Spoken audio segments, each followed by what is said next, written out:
inside the Zetland Lofts. Let's have a look. Good evening, everyone. Florian here for another episode of Heiser Says.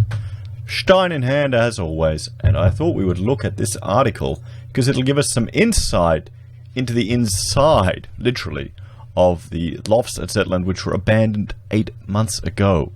And there's some images that I'll show you inside just of how severe the water damage was. So it's not that minor, it's pretty bad. So water damage to a Zetland apartment building was so severe, experts warned that a fire could trigger its collapse and residents should be urgently evacuated, with the 30 owners told they had to fix in excess of $5 million of defects, with an insurance payout of just $1.7 million. Wow. That's just insane. A string of former tenants and owners at 19 Gadigal Avenue have spoken of their anger and despair at the absolutely unacceptable living conditions they endured before they were evacuated from their homes last November. This reminds me of a colleague back at university. He studied in Germany, and he did an assignment looking at housing in Germany, in Berlin, at the turn of last century. Not the one we just turned, the one before that. And just the horrendous living conditions. And just wait till you see some of these things. I mean, we'll have a look here at some of the photos. I mean, you can see, look at all the water there just running down, the damage to the ceiling. I imagine this was during the recent rains, or the rains they had in Sydney at that time when it was abandoned. But look at that. Look how wet it is. Here's damage to, this is a detector here. Look at that beautiful fixing job that they've done there. I mean, it's just coming through. There's a dangerous mold. Look at that. Water is literally flowing down, and they're trying to catch it in these buckets. I mean, this is just nuts. This is just nuts. So there's obviously something going wrong with the roof. $5 million. $5 million for the building to repair it. That's the problem. That's the one problem with all of this, guys.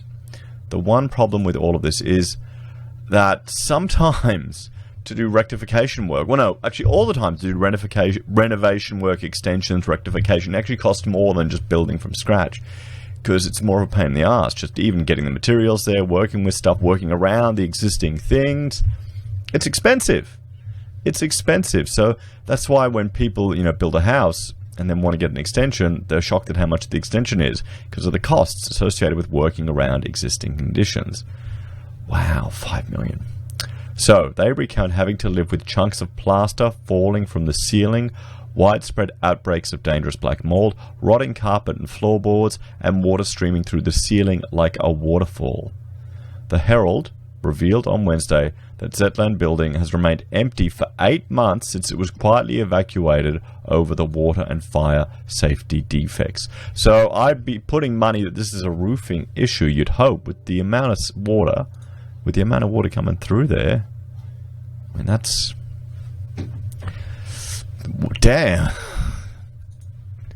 So, the emergence of a third residential unit building with severe defects will intensify pressure on the state government to address concerns about building standards. Cracking forced the evacuation of Sydney's Olympic Park Opal Tower on Christmas Eve, Mascot Building on Burke Street last month, and even more and more we're hearing about all the time. Nadia Yunan was one of the occupants forced out of the Zetland complex after renting an apartment there for 5 years. 5 years. She felt unsafe living there and raised serious concerns in an email to her real estate agent in March 2017, seen by the Herald.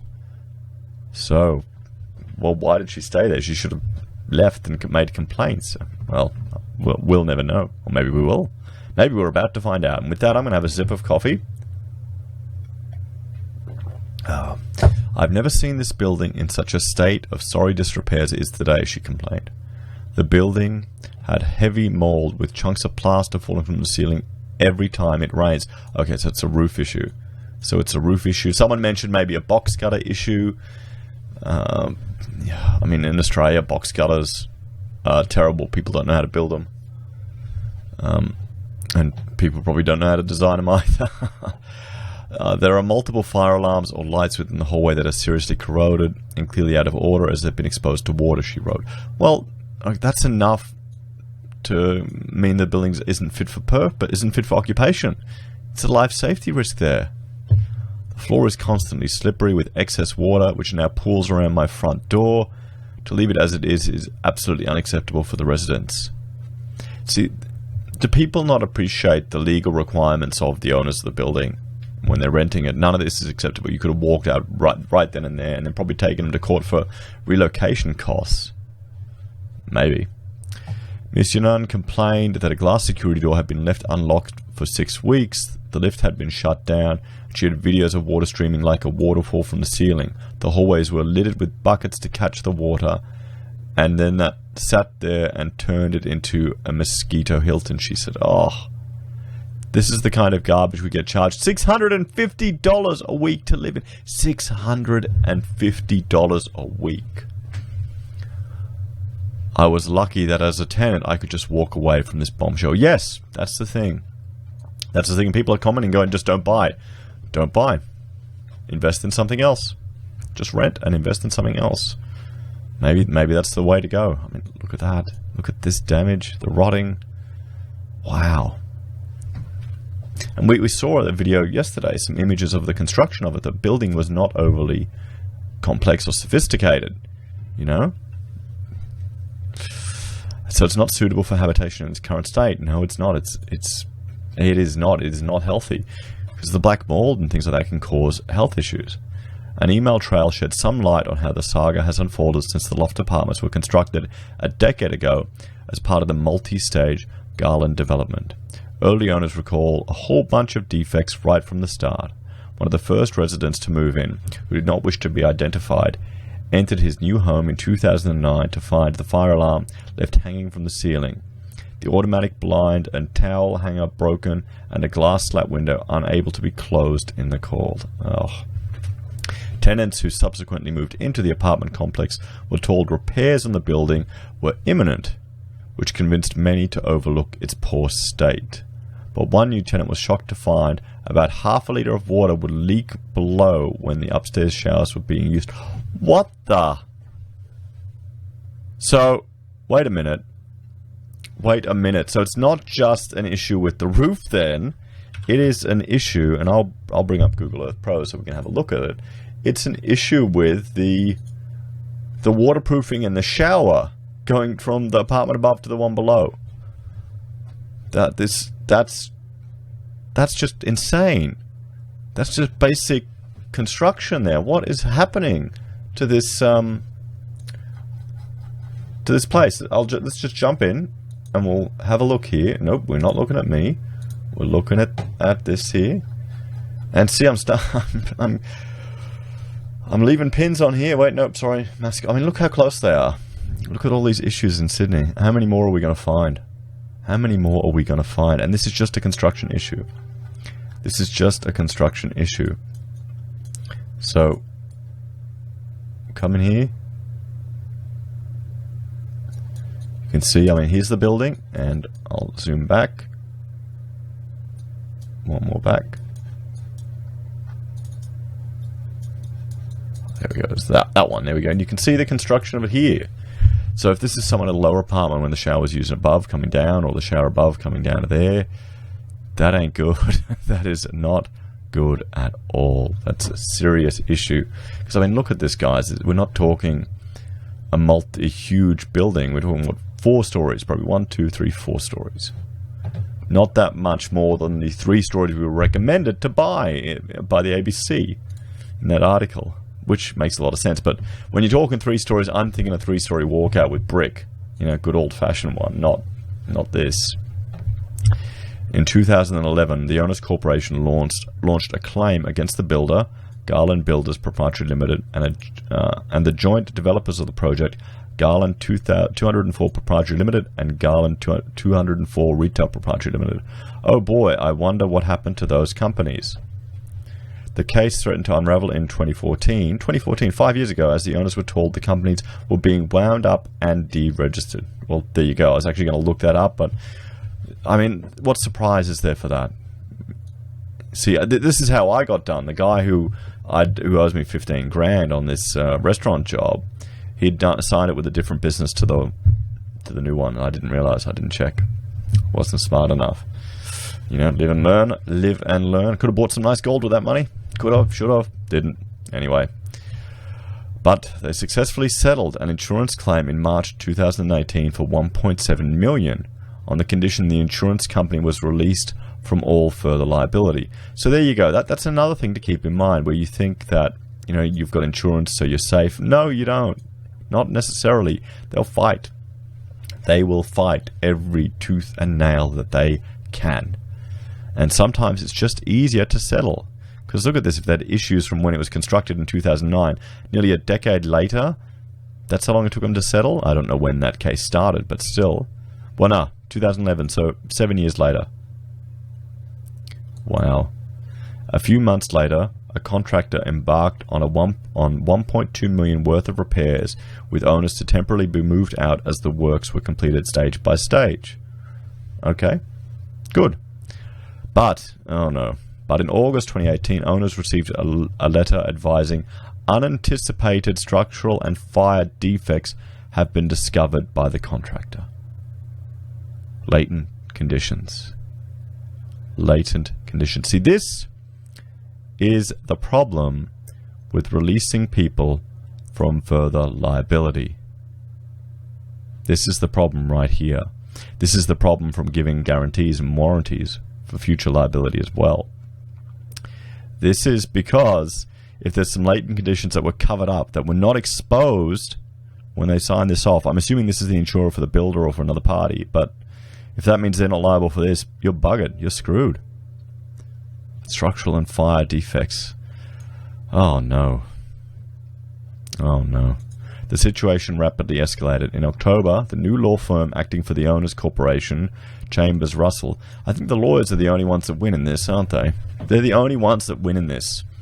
Circulated a letter calling for the urgent evacuation of the building. Water damage had significantly compromised the corridor and the separations between units essential for fireproofing the building. Yep, that's it. That's it. And, I mean, these separations, what will we look at here? You know, Red Book. I don't know what it could necessarily be, but, no, okay, I can't find it. It could just be, you know, a gyprock plaster system could provide you with enough. And gyprock and water, how do they go together? You know, even if multiple layers of fire check or something. If it's just coming in there, or mold getting in there, it's just wearing away after 9 years because the waterproofing hasn't worked. But as we saw in these photos, I mean, this wasn't a small issue. Because look, okay, here you go. Here, that's a fire door that has to be shut. I mean, it looks like it. So probably to isolate one part of the building to the other with regards to smoke, and so you can meet the egress distances. So if there's all water coming through here, what's going to happen here? Oh, shit. Oh, no. The structural integrity of the building has also been brought into question, the letter said. Significant timber decay and steel corrosion may result in premature structural collapse in the event of fire. In the event of fire. Let's have a look back at the building. You know, well, this is all we can see of it here. Wow. That's just... It just shows you how important waterproofing is for these buildings. For all buildings. Water is not just this nice little thing that the hippies love, that we all love, but it can be your nemesis in construction. It can be your nemesis in construction. And the problem with these type of buildings, the nice flat buildings or even the roof buildings, like here, we'll have a look. Look, we've obviously got a high pitch here, but we'll jump up.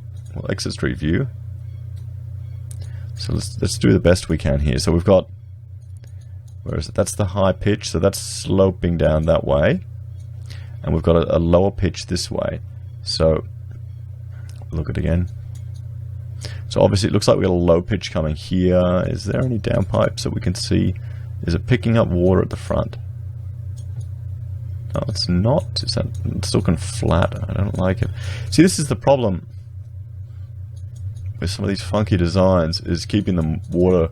They look pretty, but getting the water out of the things. Let's see if we can find a gutter somewhere. Okay, so... Oh, come on. I'm doing a site inspection on Google Earth. Shit, I should become a builder. Or a, you know, a certifier. Build and approval done. Google Earth it. So it looks like we've got a, you know, a pitched roof coming down that way. Could it be sloping back that way to get maximum ceiling height? And then we get some nice space in, you know, window light in there. That could be possible. I'm not seeing any exposed downpipes on the front. I keep thinking I'm seeing them, but no, it's just this structure here. The problem is, have they just painted this, or is it... I can't zoom in. Okay, yeah, so it's coming like that and like this here. And is that a downpipe there? Are we picking it up there and bringing it down? Maybe, I'm not sure. I'm not sure. I'd run one. What I'd be doing is I'd make a real feature of the gutter here. I'd actually take a parallel flange channel, flip it on its side, and make a feature of the gutter. Big, nice, chunky gutter running all the way there. So if it overflows, it shoots out the front, and you run downpipes down right in the middle of these guys, right here. You weld them. You spend money. You spend money on nice, big stainless steel downpipes, something pretty. And you know, you cleat it back with solid chunks of metal, or even gallet or paint. You know, or you wouldn't want to paint it, but just something nice. Something nice, a big chunk that you can see if anything goes wrong. You just take off and maintain. We have a look in here.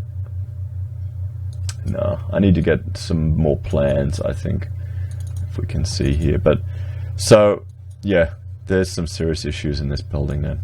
It's not just as simple. It's not just as simple as we think. This is worrying. That these companies can be wound up. I did a video a long time ago looking at the ancient building code from Babylon. If the building falls down, I think the builder will be put to death, or if your son dies, you could kill the builder's son. Now that was quite extreme. That was quite extreme, but that did mean there was a level of permanence required for the structure. There was a level of permanence required for the structure, and you know, I will link to that, and you can watch that at your leisure. Man, what do you think? Should we go back to the building code? Because this is just crazy.